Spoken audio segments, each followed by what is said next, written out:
Divine മിറാക്കിളിലേക്ക് എല്ലാവർക്കും സ്വാഗതം. ഓം വരാഹി ദേവിയെ നമ. ദേവിയെ ആരാധിക്കുന്ന ഭക്തരോട് ദേവി കരുണയും സ്നേഹമുള്ളവളുമായിരിക്കും. സംരക്ഷണത്തിൻ്റെയും ഐശ്വര്യത്തിൻ്റെയും ദേവതയാണ് വരാഹി ദേവി. ദേവി എത്ര ഉഗ്രരൂപത്തിലായിരുന്നാലും നമ്മൾ ദേവിയെ അമ്മയായി ആരാധിക്കണം. അനാവശ്യമായ ചിന്തകൾ മനസ്സിനെ കീഴടക്കുന്നതാണ്. ആ ചിന്തകളെല്ലാം മനസ്സിൽ നിന്നും കളയുക. നമ്മൾ നല്ല കാര്യങ്ങളിൽ ഏർപ്പെടുക. വാരാഹി ദേവിയെ നിത്യവും ജപിക്കുന്നതിലൂടെ നമ്മൾക്ക് പോസിറ്റീവായ ചിന്തകൾ ഉണ്ടാകുന്നതാണ്. മറ്റുള്ളവരിൽ നിന്ന് നമുക്ക് ബഹുമാനവും ലഭിക്കുന്നതാണ്.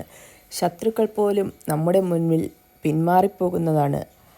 വരാഹി അമ്മയുടെ വജ്രകോശം എന്ന നാമം 11 തവണ ചൊല്ലിയതിന് ശേഷം ഈ മന്ത്രം ജപിക്കാവുന്നതാണ്. ഓം റിങ് വശി വശി ധനം പണം ദിനം ദിനം 21 ദിവസം 21 തവണ ഈ മന്ത്രം ജപിക്കേണ്ടതാണ്. എത്ര വലിയ സങ്കടമായിരുന്നാലും ഈ മന്ത്രം ജപിക്കുന്നതിലൂടെ മാറിക്കിട്ടുന്നതാണ്. നിങ്ങൾ വരാഹി ദേവിയെ അടിയുറച്ച് വിശ്വസിച്ച് ഈ മന്ത്രം ഒന്ന് ജപിച്ചു നോക്കൂ. അതിൻ്റെ ഫലം തീർച്ചയായും ലഭിക്കുന്നതാണ്.